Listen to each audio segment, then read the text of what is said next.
Et bonjour, c'est Nicolas de Immobilier Compagnie, bienvenue dans cette nouvelle émission. Et dans cette émission, on continue les analyses de qui veut être mon associé et on va découvrir un nouvel entrepreneur qui vient se lancer, ou plutôt devrais-je dire, qui vient lever des fonds pour déployer sa société. Avant qu'on commence, je dois t'indiquer que les formations sont de nouveau accessibles sur immobiliercompagnie.com. Je t'invite vraiment à aller y jeter un œil. On les a complètement modifiées dans le sens où aujourd'hui, tu vas pouvoir prendre des formations que sur l'immobilier, tu vas tout avoir dans l'immobilier, tu vas avoir l'entrepreneuriat, tu vas avoir investir à l'étranger et en bourse. Donc on a vraiment des formations qui sont classées par thème et tu n'as qu'à choisir celle qui correspond le plus finalement à ce que tu as envie de développer et tu as tout le contenu. Et surtout, il y a un autre élément hyper important, les prix ont changé. Les prix ont changé et non seulement les prix ont changé à ton avantage, mais en plus, tu as des options, c'est-à-dire qu'avant, tu ne pouvais pas, par exemple, ne pas avoir le coaching. Aujourd'hui, le coaching est en option, c'est-à-dire qu'avant, tu avais un package avec tout. Aujourd'hui, si tu ne veux pas le coaching, tu veux juste te former, tu ne veux vraiment pas me voir parce que tu m'entends trop souvent déjà et que tu sais que tu vas encore m'entendre pendant longtemps, et ben tu te dis, voilà, je ne prends pas le coaching, tac, je décoche et en avant, j'écoute juste la formation, je me débrouille.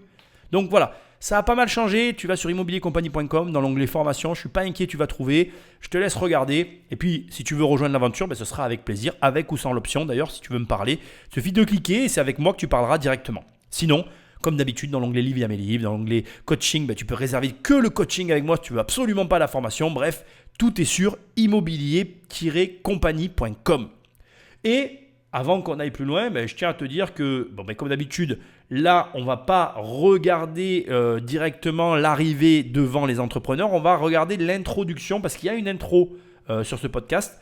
Et apparemment, il faut que je l'écoute. Donc, Patrick Magnéto. Je m'appelle Julien, j'ai 33 ans, je suis le fondateur d'Hérode. Pour créer ce projet, il y a 6 ans, j'ai tout mis dedans. C'est toutes mes économies, c'est des ruptures, des sacrifices, des moments de solitude très forts parce que en fait quand tu fais des plans, que tu imagines quelque chose avant que ce soit matériel, il y a tout un process de création, de réflexion. Et en fait, c'est pas palpable ça pour l'environnement, donc on se sent des fois un peu isolé. Alors la boîte aujourd'hui a certaines difficultés. Il y a quelques semaines, quelques mois, j'ai dû placer la boîte en redressement. Donc, l'enjeu aujourd'hui, c'est de permettre à l'entreprise de continuer à vivre. Et c'est vrai que si demain on ne bénéficie pas d'un financement assez conséquent, avec un bel accompagnement, Hérode risque peut-être de disparaître. Cette rencontre avec les investisseurs, c'est essentiel pour la survie. C'est vital, tout simplement. Bon, si tu es fidèle au poste, tu sais déjà ce que je m'apprête à te dire. C'est pas bon du tout.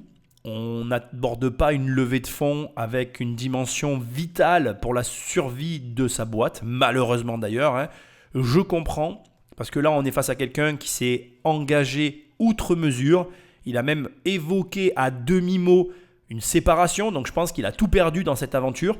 Là, on est dans ce qu'on appelle le biais d'engagement. Ça veut dire qu'il est tellement engagé qu'il n'envisage même pas de faire marche arrière. Il y a un élément que je dois te dire et qui est hyper important, c'est qu'un entrepreneur, c'est avant tout quelqu'un qui n'hésite pas à faire des projets.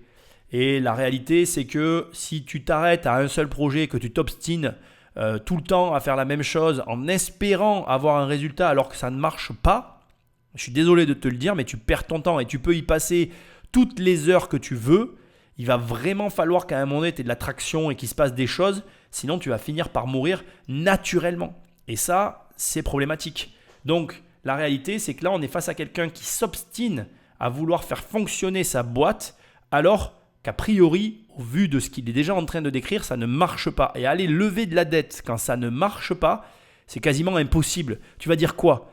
Si tu ne me finances pas, je meurs. Mais que ce soit le banquier, l'investisseur, l'ami, la famille, n'importe qui, personne n'a envie de prêter de l'argent, voire même de donner de l'argent à un projet qui est en train de mourir.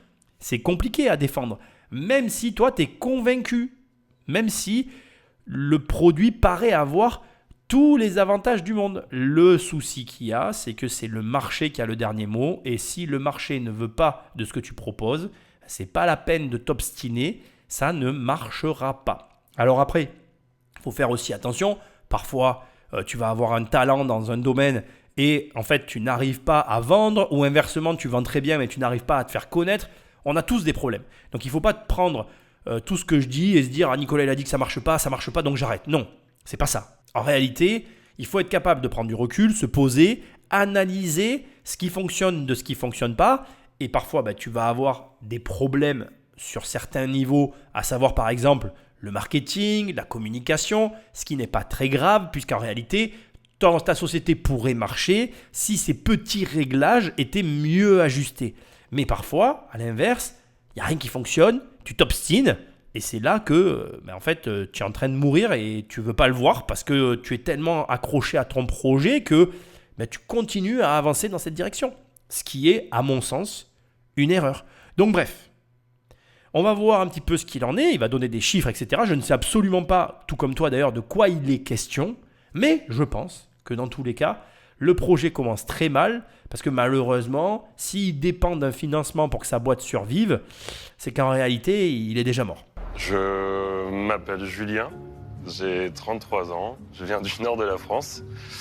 Je suis le fondateur d'Erode, une marque sous laquelle j'ai développé un sac à dos, le sac à dos indestructible, le seul sac à dos qui permet de réellement se protéger le corps en cas de chute. Je suis ici, je vous propose aujourd'hui 10% de ma société pour un montant de 200 000 euros.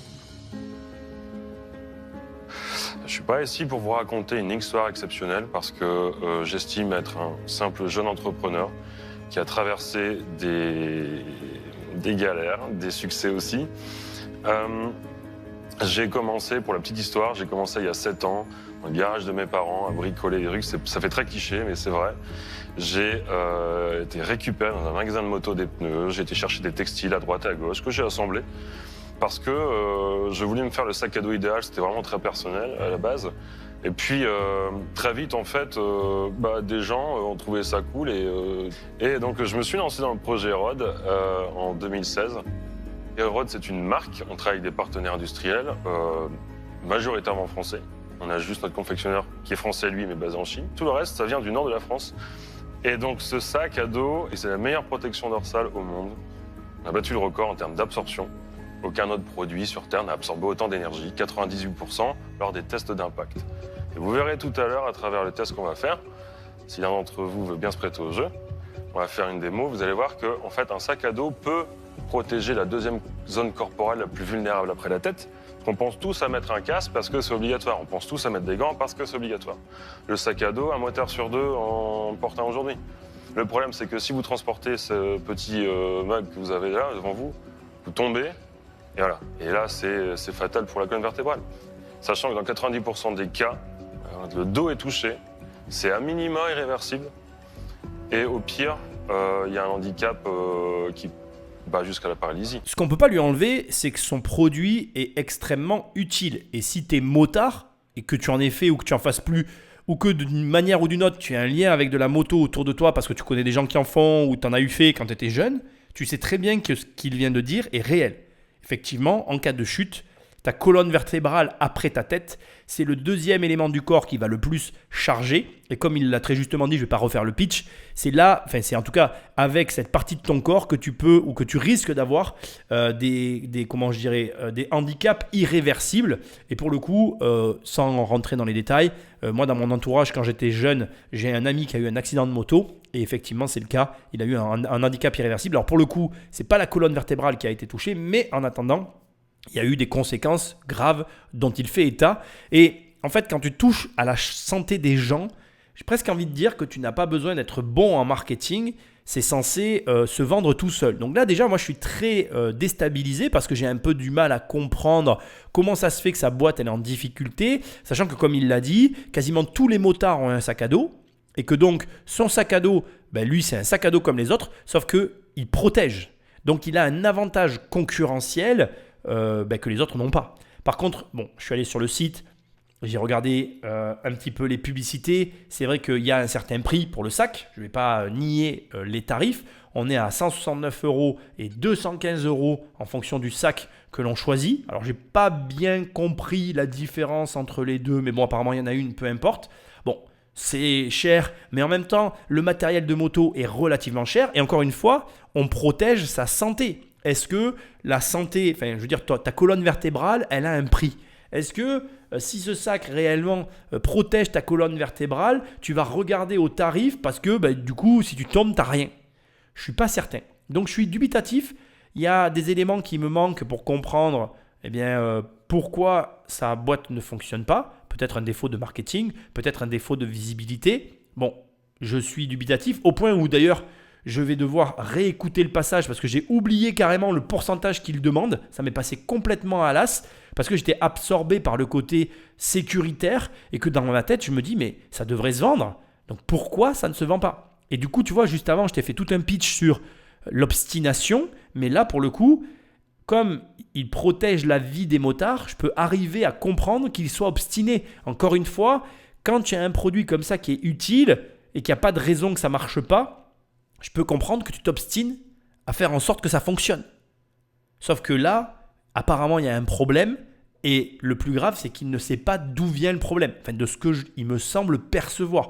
On va voir quand il va rentrer dans les détails, mais ça me déstabilise quand même pas mal parce qu'en réalité, une société, quand il y a quelque chose qui ne fonctionne pas, eh bien, en général, soit on l'ignore parce qu'on le sait, soit on ne le sait pas, mais dans ces cas-là, il y a quand même des raisons de penser que ce soit tel ou tel sujet qui nous ont conduits dans une situation difficile. Là, pour l'instant, j'ai hâte de comprendre ce qu'il a amené dans les difficultés dont il a fait état au début de l'émission. Après, juste pour te parler du produit, c'est un sac relativement classique. Je ne trouve pas qu'il soit ni joli ni moche. Enfin, moi, en tout cas, je ne le trouve pas moche. Voilà, je vais plutôt dire ça comme ça. Bon, après, c'est un sac de motard. Donc, on va dire qu'il a le design de sa fonction. Donc, je ne trouve même pas que le produit soit importable.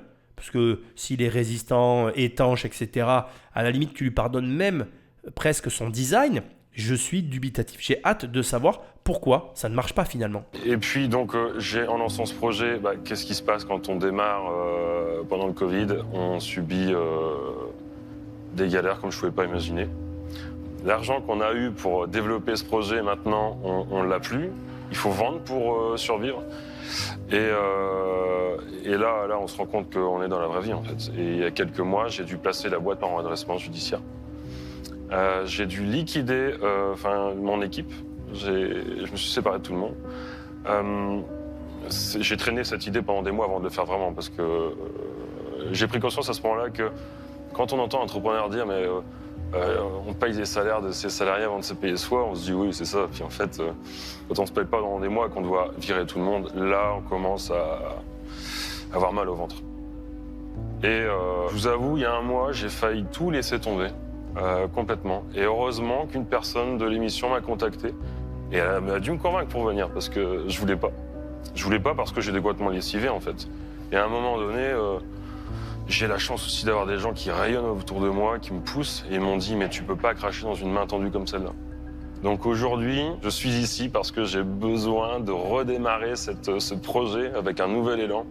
Parce que cette marque, j'y crois, le produit, j'y crois, mais encore plus fort, la marque, parce que derrière, il y a plein de choses qui peuvent être créées. Je le sais, j'ai des plans sur 10 ans. Ce sera un plaisir de vous les exposer un jour. J'ai déjà eu l'opportunité de me présenter, de pitcher devant des investisseurs. Mais je sais pas, il se passait jamais rien, en fait. Non, mais... Exceptionnel, celui-là. Mais là, aujourd'hui, je suis à fond. T'es chaud, là. Ouais, Là, t'es au max de ce que tu peux faire, là. Là, vous voyez que le haut de l'iceberg. Pas quand même, ouais. Mais moi, j'adore ton humilité et ta transparence parce que c'est vraiment ça, un parcours d'entrepreneur. Il y a des hauts, des bas, et là, t'as vraiment frappé le bas. Mais c'est ça, et c'est la capacité de se relever et d'avoir encore le désir, même quand tout semble. Tout semble fichu, c'est qu'une façon, un point de vue. Il suffit de changer d'angle de vue et de dire « ok, maintenant, voilà ». En tout cas, c'est très inspirant, effectivement, la façon dont il parle de sa boîte. Ce que tu viens d'entendre, c'est une réalité qui est trop souvent cachée, qui n'est pas assez mise en avant. Ça peut arriver à n'importe qui, même à moi, à tout le monde, ça peut nous arriver. Une entreprise qui ne vend pas, c'est une entreprise qui meurt, il l'a dit, c'est ça la vraie vie. Si tu as un service qui ne marche pas, tu peux faire tout ce que tu veux, ta boîte, ça peut être la meilleure du monde, et bien elle tombera au sol. Regarde Kodak et des boîtes qui ont fait faillite, il y en a des milliers et des milliers. En toute transparence d'ailleurs, c'est un peu ce sur quoi moi je milite avec tout ce que je produis. Parce que je pense qu'il y a trop de gens qui croient qu'en fait être riche c'est facile, qu'on a eu un héritage et puis voilà on est riche et que ça y est on a de l'argent et il n'y a plus rien à faire. Que voilà on a une société qui gagne un peu d'argent et ça y est le game est terminé, c'est un riche, c'est facile pour lui. Et en fait non, Ce que tu vois là, ça peut arriver à tout le monde. Même quelqu'un qui a tout réussi, en fait, ce que les gens n'arrivent pas à intégrer, c'est que tu peux perdre ton argent bien plus vite que ce que tu as mis de temps pour le gagner. Gagner de l'argent, des fois, ça met des années et tu peux tout perdre en un claquement de doigts. Parfois, il suffit de rien et tu n'as plus rien, littéralement. Et ce qu'il dit là, c'est un état qui est très dur à décrire déjà et face auquel c'est encore plus dur de se relever et de recommencer. Tu n'imagines même pas la force qu'il faut alors que tu as pris tous ces coups dans la figure pour repartir de l'avant et oser se dire, allez c'est bon, j'y retourne, je vais tout refaire, ça va remarcher. C'est au-delà de ce que beaucoup imaginent. Alors il y en a qui sont très bons dans l'exercice, il y en a qui ont des facilités, il y en a qui ont des difficultés. On n'est pas égaux face à ça, il faut être aussi honnête. On a tous des tempéraments, on a tous, des fois il y en a qui vont avoir plus de facilité finalement à se renfermer et voire à déprimer. Alors que d'autres, il y en a qui auront plus de facilité à redémarrer. Il y en a qui arrivent à passer au-delà de ces galères et il y en a qui sont arrêtés net et qui ne redémarreront plus jamais. C'est vraiment, c'est vraiment très interdépendant de chacun d'entre nous. C'est pour ça d'ailleurs que l'entrepreneuriat, c'est une aventure aussi exaltante parce que finalement, c'est du développement personnel en fait. Tu te retrouves face à toi-même, face à tes démons, face à tes peurs, face à tes difficultés. Je pense qu'on a tous peur quand on se lance de faire faillite et quand la faillite elle arrive, c'est très dur. Voilà, la réalité c'est ça, c'est que c'est extrêmement dur quand la faillite elle arrive. Donc voilà, il faut faire avec. On peut tous faire faillite, il faut le savoir. Même le mec le plus riche du monde peut faire faillite. Et c'est plus facile de faire faillite que de faire fortune en fait.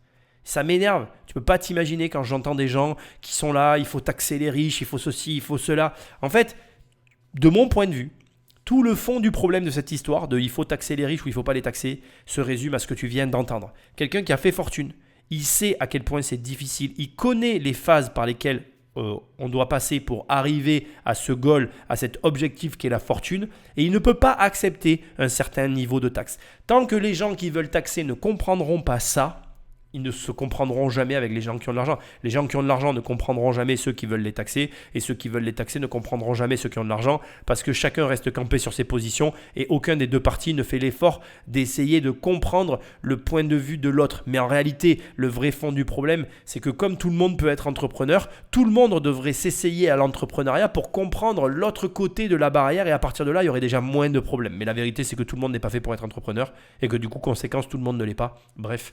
Moi, je suis toujours impressionné. C'est vrai que j'adore ce gars. Il arrive là, il t'explique tout ça.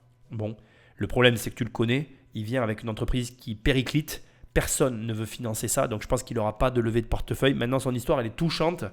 Moi, je vais pas prédire l'avenir, mais je pense pas me tromper en disant que personne ne mettra d'argent dans cette société, malgré que son idée est vitale. C'est le cas de le dire. Il a, à mon avis, une idée qui est bonne, mais il a été coupé en plein dans son développement et aujourd'hui il est à l'arrêt et le problème c'est que notre système, en tout cas en France, c'est un système très vicieux parce qu'en fait quand tu commences à perdre de l'argent, on te rajoute des frais, des trucs et des machins qui font que tu perds de plus en plus d'argent, ça va très très vite et boum, c'est terminé.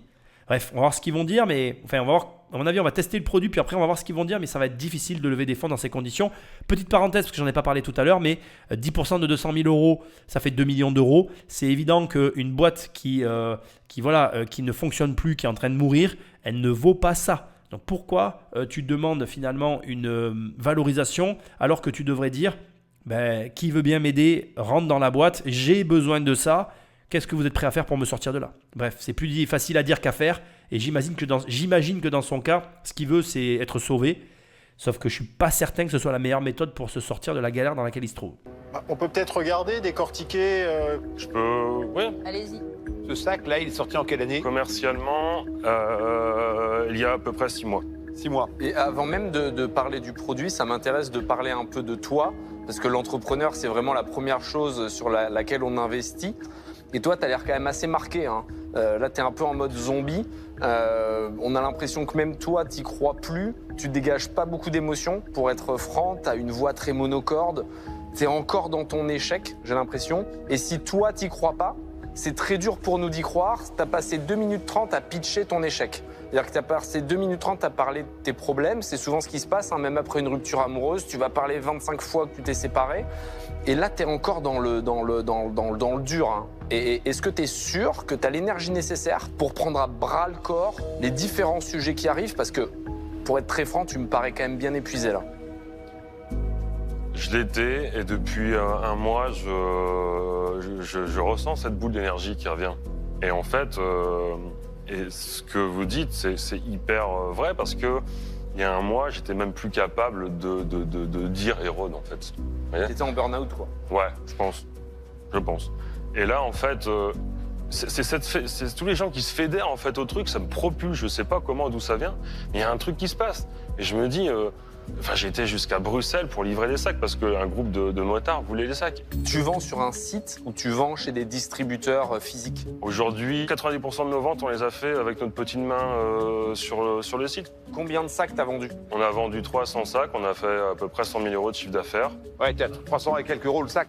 Ça démarre à 350 €. C'est €. le prix, ça, tu vois. Il y a des sacs qui valent moins cher, mais après, c'est une question de qualité. Ouais. Oui, bien sûr. C'est cher, hein, la protection. Moi, j'avais acheté un gilet à 1 000 €, donc voilà. je sais que c'est cher dans cet écosystème. Et quel est le coût de fabrication? Parce qu'il y a quand même une industrialisation derrière. Donc il y a déjà des moules qui ont été faits. Je vois qu'il y a du plastique, de l'injection. Bien sûr. Donc tout ça, c'était financé. Et donc combien coûte le sac? À fabriquer, Oui. entre 100 et 120 €. Même maintenant, parce qu'après aussi les cours des matières premières ont évolué. Ça, c'est. Voilà, on s'est pris la claque. J'ai eu un surcoût de transport de 17 000 €. Combien d'argent t'as investi dans la boîte depuis le début? Depuis le début, il y a eu à peu près 500 000 € d'investis. Tu as personnellement? Non. Personnellement, non. Je suis allé chercher le soutien de la BPI, des banques, du réseau Entreprendre, des investisseurs, des structures. Et les investisseurs ont quel pourcentage du capital? Ils ont aujourd'hui 11, un peu moins d'11%. D'accord. Donc toi, tu as 90. 90, on va dire. Mais de toute façon, ça, après, on s'en moque parce que, grosso modo, l'entreprise, aujourd'hui, elle est au tapis. Voilà. Et donc, ce qu'il faut, c'est la relancer. Donc, à la limite, le passé, le fait qu'il y Ouais, ait mais ils ont des droits préférentiels en tant qu'investisseurs. Non, je pense pas, parce que là, tu es en redressement. Donc, il y a un syndic qui a été nommé. Et donc, le syndic, il doit trouver une solution. Soit il va liquider la boîte, soit, effectivement, tu veux lui présenter un plan, à la fois ton BP. Et évidemment, si tu viens avec un investisseur en plus du plan, pour le syndic, c'est du pain béni. Et là, tu as une chance d'avoir donc l'agrément du tribunal de commerce. On est d'accord que c'est un peu ça la logique. C'est ça, oui, bien sûr. À ce stade, je dois juste montrer que je suis en capacité, sur une échelle de 10 ans, de rembourser les 100 000 € que je dois. Il y a 100 000 € de dette. Voilà. Alors déjà, je voudrais que tu le notes, le mec n'a pas une thune et il s'est débrouillé d'aller chercher des financements. Donc l'excuse courante qui consiste à dire « j'ai pas l'argent, j'ai pas l'argent, j'ai pas l'argent », là on voit vraiment que c'est qu'une excuse. Tout le monde est capable de lever de l'argent. Après, bien évidemment, et c'est le jeu de cette émission, tu vois le contre-coup. C'est-à-dire que là, on est face à quelqu'un qui a levé de l'argent, qui s'est planté, et du coup, quand tu lèves de l'argent, tu dois le rembourser. Les gens pensent toujours que le problème, c'est l'argent. L'argent, c'est jamais le problème, en fait. L'argent, tu peux toujours en trouver. Tu peux en trouver facilement. Il est beaucoup plus disponible que ce que tu veux bien le croire. Si tu crois qu'il n'y a pas d'argent, c'est que tu le crois, en fait. Rien d'autre. Ce n'est qu'une croyance. L'argent, il y en a partout, tout le temps, en permanence, pour tout le monde. Maintenant, quand tu vas le chercher, il faut être sûr de pouvoir le rembourser. Et ça, c'est plus compliqué. Les gens ne le mesurent pas. Mais sauf que les gens ont une aversion au risque. Donc, en fait, ils n'ont pas d'argent. Tu n'as pas d'argent sans risque. Et en même temps, dans les risques, il y a des risques contrôlés, il y a des risques moins contrôlés. C'est à toi de choisir les risques que tu prends. Et là, on est typiquement dans ce cas de figure. Quel risque il a pris? Il a créé une boîte, il s'est retrouvé en faillite, mais maintenant, il faut qu'il rembourse. Alors, ce qui est impressionnant, c'est qu'on a Jean-Pierre qui connaît bien le système des faillites, parce qu'il l'explique même à Anthony. C'est là où tu vois un petit peu la réalité des entrepreneurs qu'on a sur le plateau. Mais après, attention, je ne fais pas ici un pied de nez à Anthony Bourbon. La réalité, c'est que, soyons clairs, si jamais, en fait, tu n'as jamais été confronté au système de la faillite, c'est compliqué de comprendre ses rouages. Donc, vraisemblablement, Jean-Pierre y a été confronté, il sait comment ça marche, ce qui n'a pas été forcément le cas d'Anthony. Alors ce qui en soi n'est pas forcément mauvais, puisque du coup ça veut dire qu'Anthony n'a pas fait faillite. Voilà. Donc après, bon, le problème c'est qu'on a quelqu'un qui s'est donné à corps perdu dans le sac, et qu'on a Anthony qui souligne un autre élément que je trouve hyper intéressant dans ce passage. Il dit quoi? Il dit, mais attends, si tu n'y crois pas toi-même dans ton projet, On va pas y croire à ta place. Ça te montre l'importance du fondateur, l'importance de celui qui porte le projet. En réalité, et ça fait écho à ce que je viens de te dire, l'argent est disponible pour toi. Il est disponible pour tout le monde. Il est disponible pour ceux qui ont foi dans leur projet et qui arrivent à fédérer autour d'eux. Et d'ailleurs, regarde, qu'est-ce qu'il dit ? Il dit, regarde, là je suis à terre et il y a des gens qui se fédèrent autour de moi et ça me porte. Ça montre que le mec croit en son projet. Et il n'y a que des gens qui croient en ce qu'ils font, qui arrivent à faire ce en quoi ils rêvent. Et donc, tu peux réaliser tous tes rêves dans la mesure où tu y crois suffisamment au point d'ignorer les difficultés. C'est pour ça souvent que je dis que un idiot qui marche ira toujours plus loin qu'un génie assis. Parce que le génie assis va réfléchir des heures sur un problème qui n'existe pas encore à part dans sa tête. Là où le génie, l'idiot, va ignorer les difficultés qui se présentent à lui. Et il va toujours avancer en attendant qu'il se passe quelque chose. Et celui qui a le plus de chances de voir des choses se réaliser dans sa vie, c'est l'idiot qui marche. Et là, on est typiquement confronté à ça. À quelqu'un qui a avancé dans son projet, qui aujourd'hui est confronté à une difficulté et qui, s'il arrive à la surmonter, en sortira grandi. Le dernier élément que je veux te dire, et j'aurais tellement de choses à dire sur ce passage-là, c'est qu'en fait, tu ne le sais pas, mais tu veux vivre ce genre de situation. Parce que c'est dans ce genre de situation que tu t'exprimes. C'est face au problème que tu vas voir qui tu es vraiment. Et c'est là que tu vas voir si tu es capable de faire face à toutes les situations ou si tu t'effondres, comme la plupart des gens. Et malheureusement, je suis désolé de le dire, mais ceux qui s'effondrent ne sont pas faits pour entreprendre. Donc c'est dur, hein. Je ne suis pas là pour te casser. Je suis là pour te montrer qu'en fait, tu ne peux pas éviter les problèmes. Tu ne peux que t'y préparer et te dire, voilà ce que je ferai en cas de problème. Et quand ça arrive, réagir. Si tu ne réagis pas, c'est que tu n'es pas fait pour ça. Comment vous analysez les causes de votre échec ? Donc, qu'est-ce qui a fait que vous avez été obligé d'apporter votre dossier au tribunal de commerce ? Parce que j'ai commis tout un tas d'erreurs. J'ai recruté trop tôt, j'ai pas bien recruté. J'ai mal géré la situation Covid. Même si j'étais facilement cherché, parce que c'est très facile, on envoie à BPI, on envoie 3 mails, on a 150 000 € qui tombent, et on leur dit ça va servir quand on va lancer la boîte, le commercialement. Et en fait, il se passe 10 mois, on n'a rien fait, et les 150 000 balles, on les voit plus, quoi. Et là, on fait, ok, j'ai 30 000 pour lancer commercialement mon innovation que je prépare depuis 6 ans. Aucun sens. Tu nous as dit où tu n'étais pas bon, et tu peux nous dire où tu es bon, du coup ? Quand je capte des problématiques, des besoins du marché, j'arrive vite à imaginer une solution. Je sais trouver, je sais fédérer des gens, trouver des gens pour dire, ok, tous nos prestataires, par exemple, ne faisaient pas ce qu'ils faisaient. J'ai dû les bousculer pour arriver à faire ce sac. Ce qu'il vient de décrire là, c'est le cas d'énormément d'entrepreneurs. On est tous pareils, moi y compris.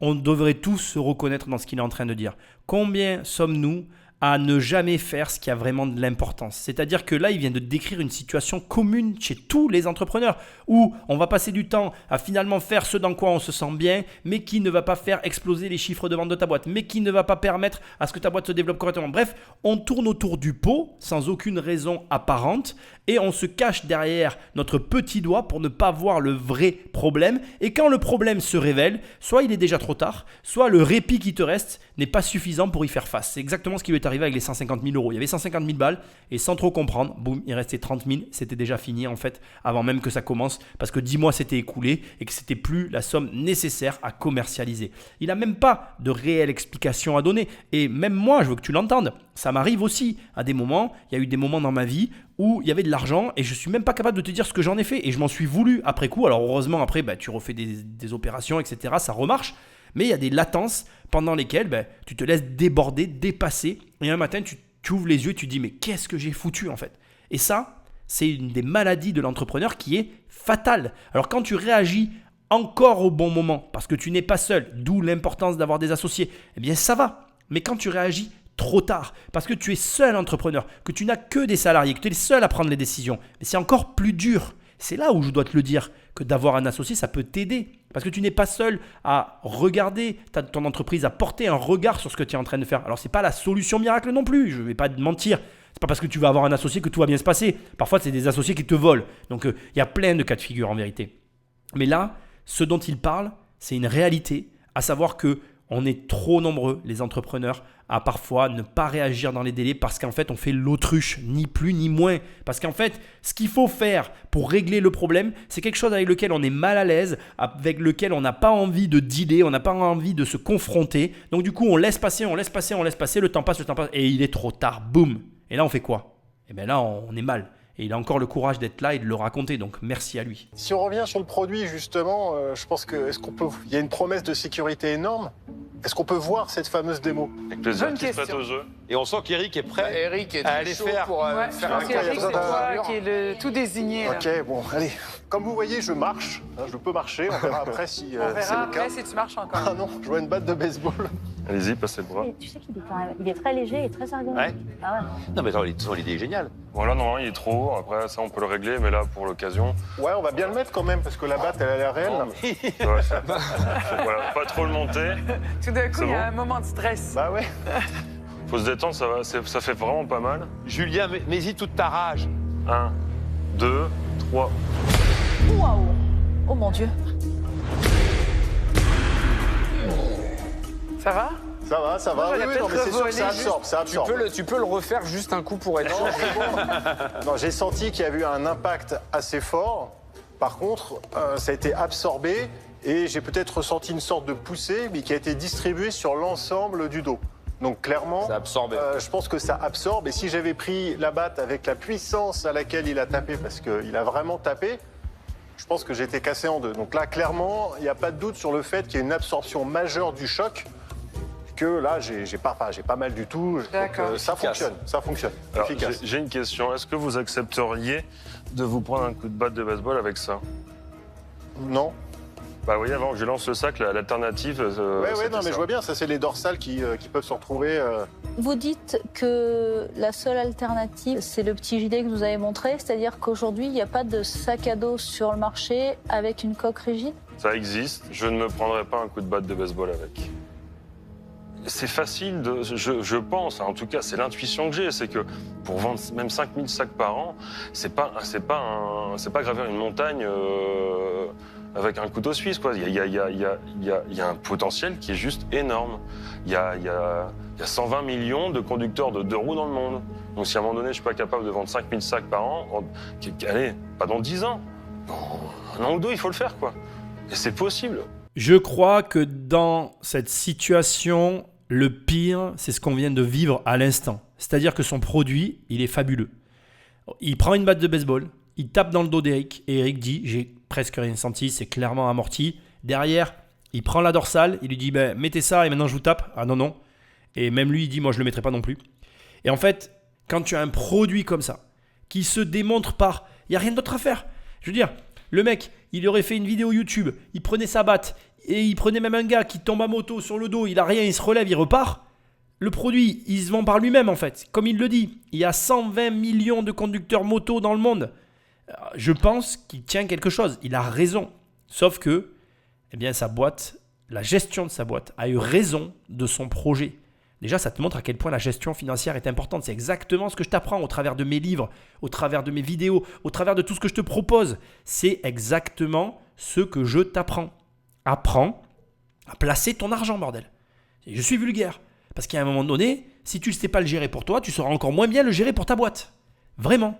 Donc, tape riche sur Amazon, tape crise financière sur Amazon, va sur immobiliercompagnie.com, dans l'onglet formation, prends une formation, prends un coaching, fais quelque chose. Fais quelque chose.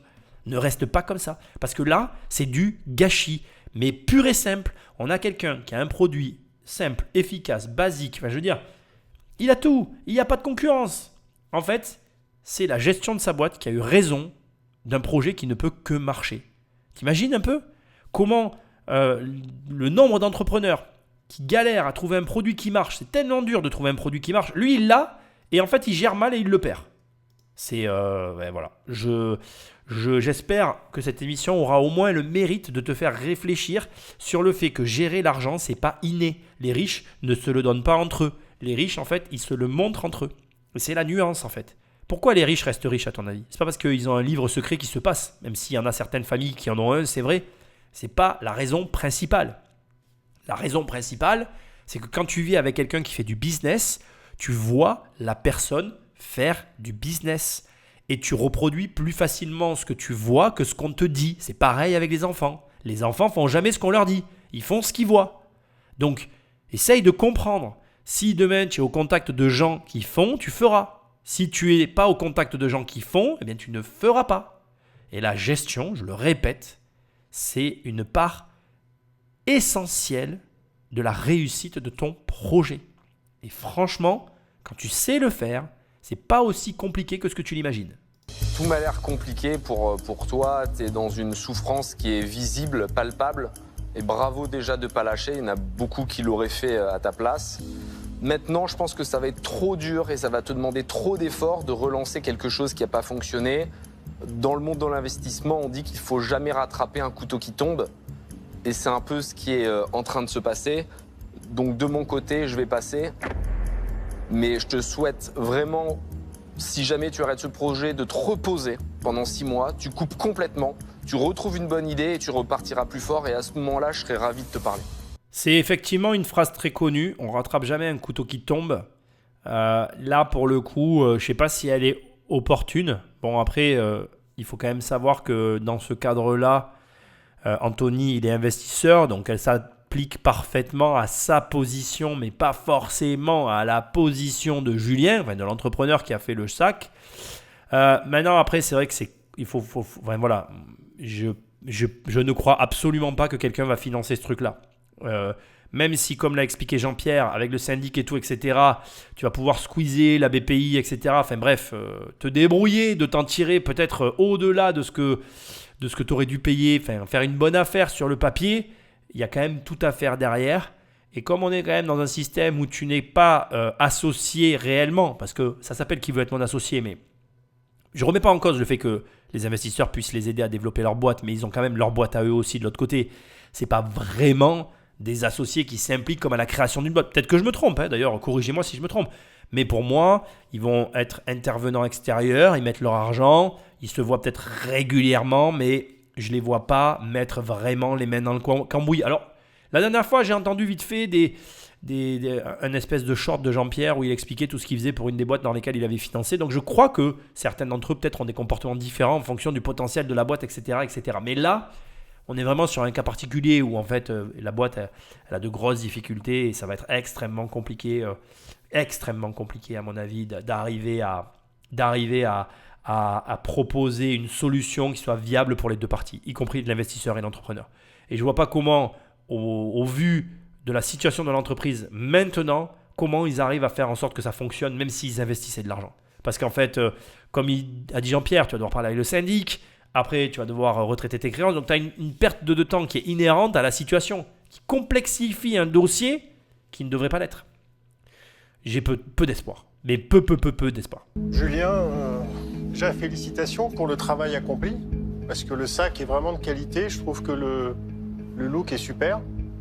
Il est effectivement intemporel. Je pense que là, la mission est réussie. Ça fonctionne vraiment. Pour l'avoir testé, c'est assez impressionnant et je pense qu'on peut vraiment valoriser l'apport qu'il peut avoir sur un accident, et ça n'a pas de prix. Donc je pense qu'il faut mieux être dans du haut de gamme et payer un prix important plutôt que de payer moins cher et avoir quelque chose qui marche pas.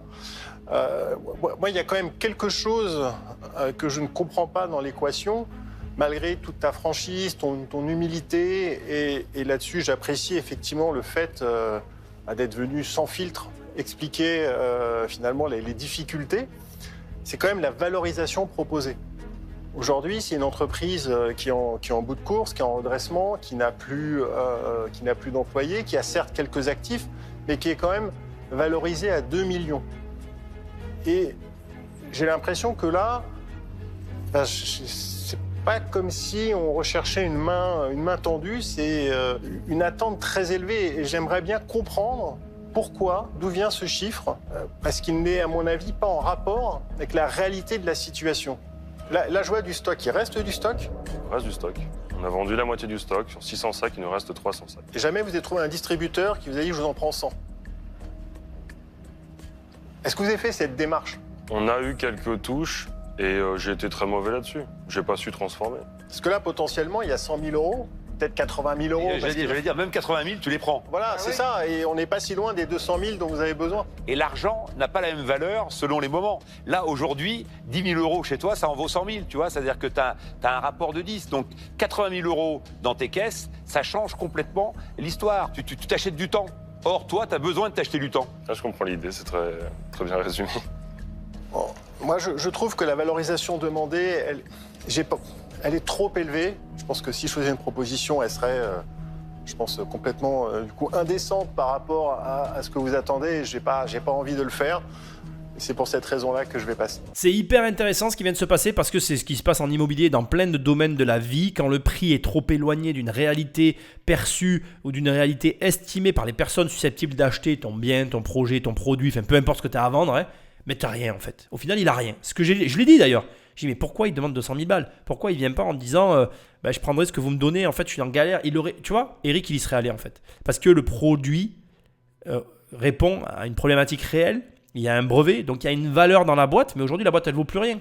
Je veux dire, si parmi les investisseurs, ou même toi qui m'écoutes, il y a une espèce de vieux vautour ou renard qui est prêt à aller chercher à la casse la société, il récupère le brevet pour rien. Pour 1 euro, il part avec la boîte. Qu'est-ce qu'il s'embête avec tout ça? Il n'y a plus personne, il récupère les 300 sacs, il récupère tout de suite les 90 000 euros, il relance la machine.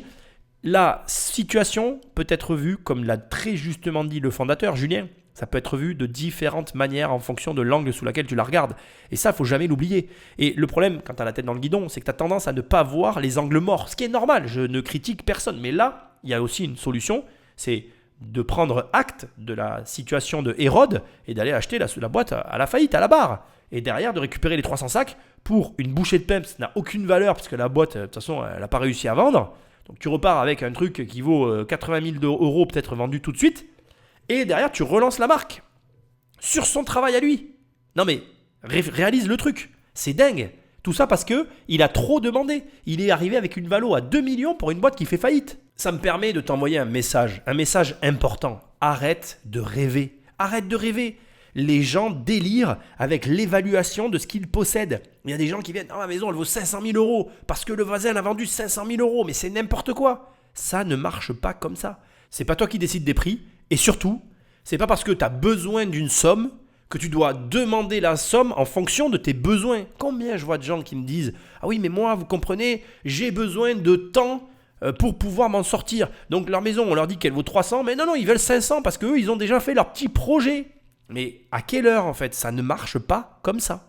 Donc, essaye de te raisonner parce que là, ce qui me fait le plus râler, c'est que Eric, il finançait en fait. Il aurait financé, mais son offre, elle est tellement éloignée des 200 000 euros qu'il a préféré rien dire. Et tu sais, je vais te dire quelque chose. Là, ils lui ont fait une remarque en lui disant, là, tu as besoin de temps, tu as besoin de t'acheter du temps. L'argent n'a pas la même valeur, mais c'est d'autant plus vrai qu'il y a un timing. Parfois, de vendre à la bonne période, ça t'aurait peut-être permis d'investir dans le Bitcoin dans les belles années. Et aujourd'hui, tu serais millionnaire. Mais comme tu as préféré avoir plus de rien, parce qu'au final, tu n'as pas vendu plus cher, tu es passé à côté de tout. Repasse-toi ce que je viens de dire, comme ça tu comprendras bien. Hein? On est d'accord? Et la réalité, c'est ça.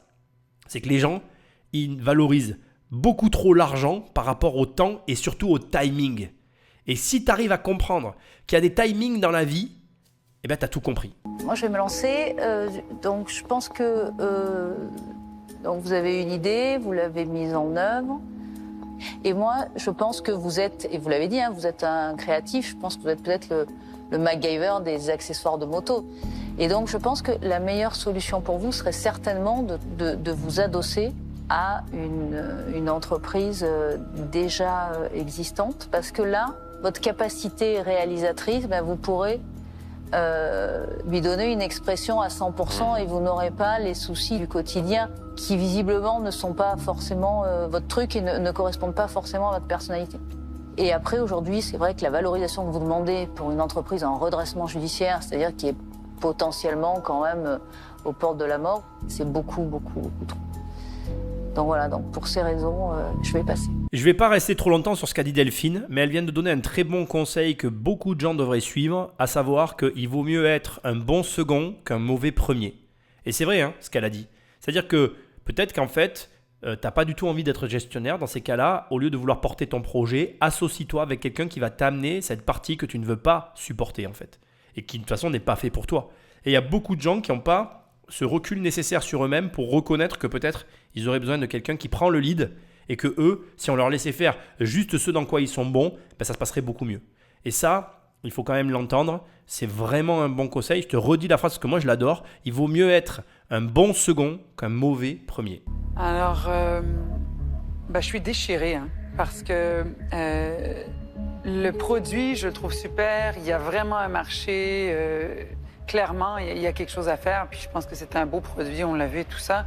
Et je pense qu'en temps normal, tu sembles être quelqu'un qui a l'énergie d'agir.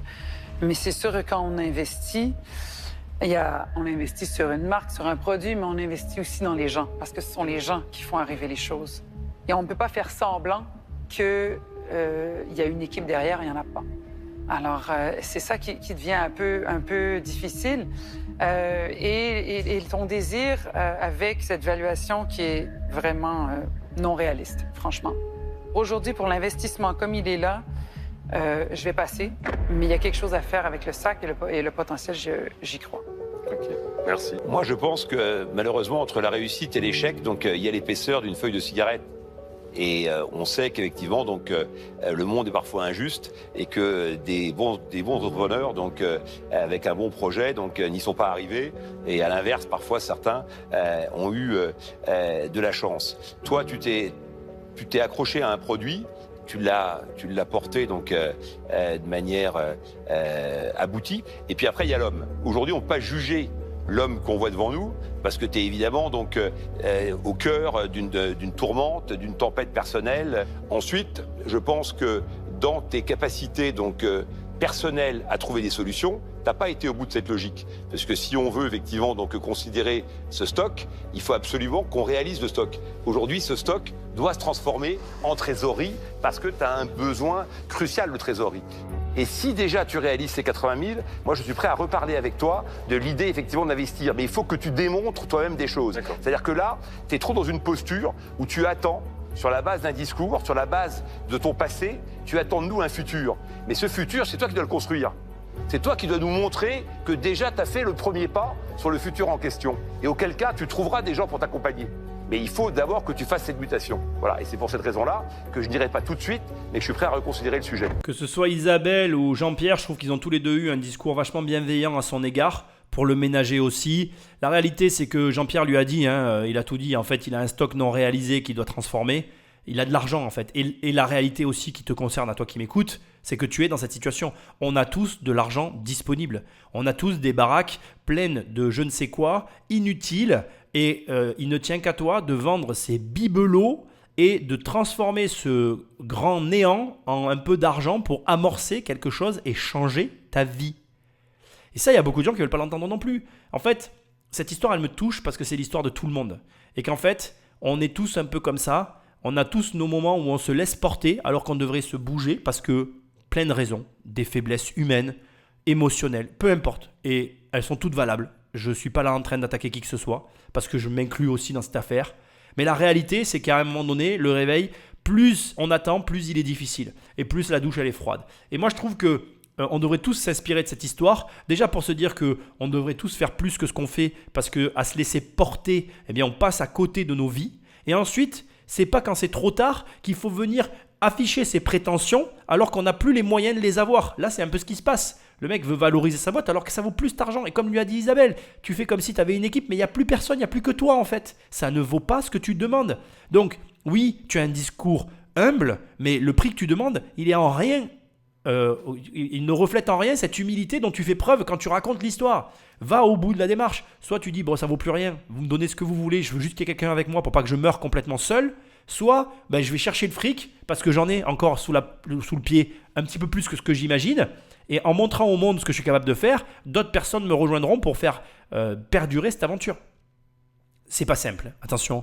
Ma posture ici, elle est très facile. Peut-être que demain, je ferai faillite comme lui et qu'en fait, je m'affalerai et je m'effondrerai de la même manière. Il y a des moments très durs dans l'entrepreneuriat où on va devoir aller chercher dans les ressources au plus profond de nous-mêmes, où on met en danger, comme il l'a dit, son couple, sa vie de famille, son entourage, où tout est en danger parce que nous-mêmes, nous le sommes et que malheureusement, on ne peut pas éviter ces moments-là dans l'entrepreneuriat, mais paradoxalement, c'est quand ça arrive qu'on voit ce qu'on a au fond des tripes, qu'on réagit, qu'il se passe des choses et que parfois il en ressort que du bon. Donc écoute, moi je suis vraiment bluffé par cette émission-là. Je ne m'attendais pas du tout à ça quand j'ai commencé. C'est impressionnant de voir que finalement cette histoire-là est le reflet de l'histoire de tout le monde. On est tous concernés par ce comportement-là. Et on n'est pas épargné à aucun moment. Parce que, crois-moi, même quand tu es au top, tu as des moments de relâchement. Et le relâchement, c'est généralement là où se passent les downs, où se passent les baisses d'activité et où il faut se ressaisir et repartir. Mais bref, tu le verras si tu entreprends et si tu n'entreprends pas encore, fais-le parce que c'est la plus belle des expériences. Même dans les difficultés comme celle-là, je tiens à le dire, parce que c'est dans la difficulté qu'on se révèle. Il faut le comprendre. Bon courage. Merci Julien. Merci à vous.